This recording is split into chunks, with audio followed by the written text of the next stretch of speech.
Are you hired to the tribe? Usually in my lives, I don't get a lot of views. I get more views on my shorts, but this is a topic that's going to take a little time, more than a minute, so I got to do a live on it. And what I'm talking about is how we live under segregation. Now, we've been told that segregation was evil and we should want to integrate. Now, if something is according to the laws of nature, then you have to show it where it has happened before. Show me anywhere in history that a people gave up their institutions, gave up everything they built, they call that a community, for the purpose of forcing yourself to be accepted into another community. Show me in history.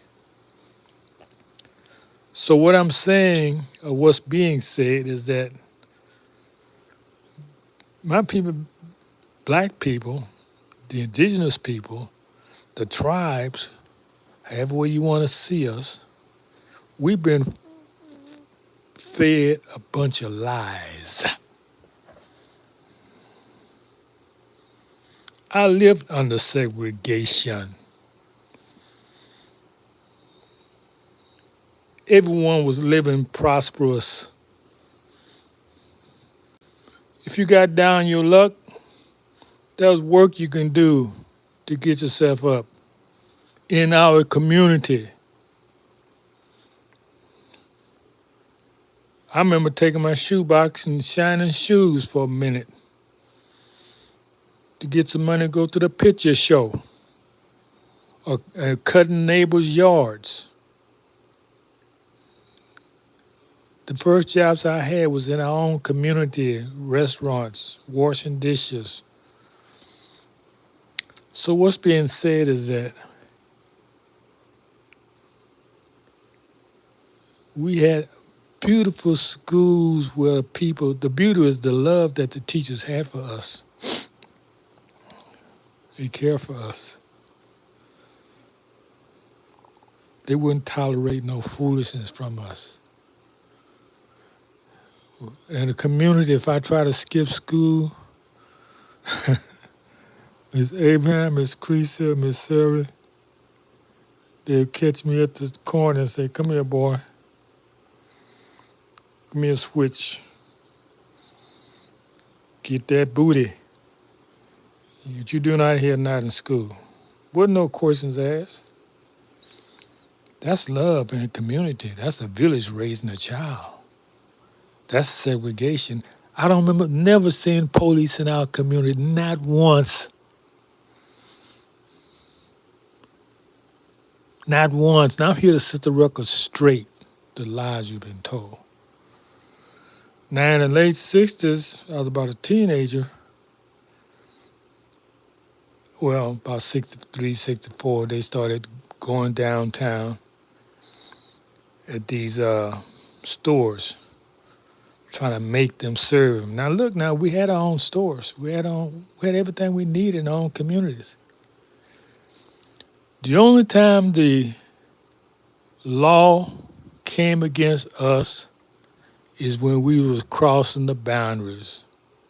We was trying to force ourselves. Yes, I say force. Because you don't go in other people's communities unless you're invited. You don't have a right. They have a right to not serve you. They have a right. So we're made to believe a lie. I never participated in that because I just didn't understand it at the time. But I wasn't going to force myself to be served while people spit on you and throw hot coffee on you and you're not supposed to fight back. That's some dumb stuff. So all these so-called Negro leaders with their colored cronies and these other Old Testament, they concocted this whole thing to make you a permanent underclass people. It's so clear to me now. And another thing under segregation, we had intact families. Intact families. 99% married. It was odd when somebody wasn't married. Matter of fact, it was frowned on so much that somebody got married real quick. The church served us then because it wasn't a 501c3. It served the people. It wasn't government control. That's why they had to make it 501c3 after these civil rights things came up. So I'm telling you what I lived, not what I saw or believed. But I'm realizing these things later after seeing the results of integration, or they did a head job on us. And some of y'all still believe that stuff. Oh, we was suffering under segregation. No, we wasn't. The only time you brought suffering on yourself was when you forced yourself to try to go to other people, businesses, and make them serve you. And they was rightfully if somebody came in my community demanding to be served, yeah, they they get served all right. It won't be pleasantly. Because what is that? That's bullying. It's not right. These people built their communities. You built your community, you give yours up. You give up your schools because somebody told you it was the right thing to do. And now you subject to discrimination, unequal treatment, because you don't have your own. You put your children in those positions. You had it all. Do you see any other people come here trying to integrate, or do they build their own communities? Do you see any other people come here trying to get jobs outside of their own communities? Very few. You see an agent here and there working in a place, but he's just doing that for a purpose. You never see him in large numbers.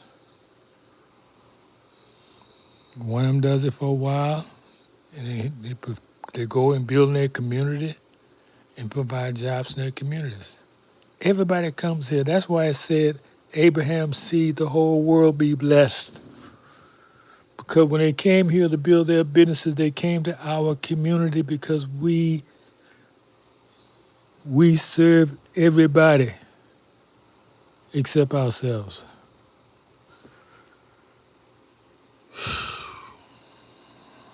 You think they thank us for it? No. They just keep us step and think that we I don't know what they think. But I know we got to be a non-thinking people, not to want to have anything for ourselves, not to pass something down to your children.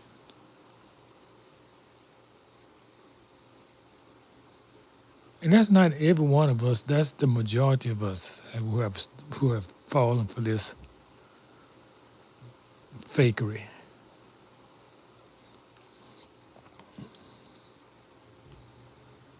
Right now, where's the black community?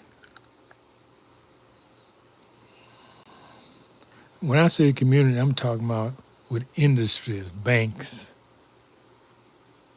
grocery stores, service stations, everything you need as a consumer. That's a community. You don't have that, then you're a guest in somebody else's community, and you got to follow what they say do.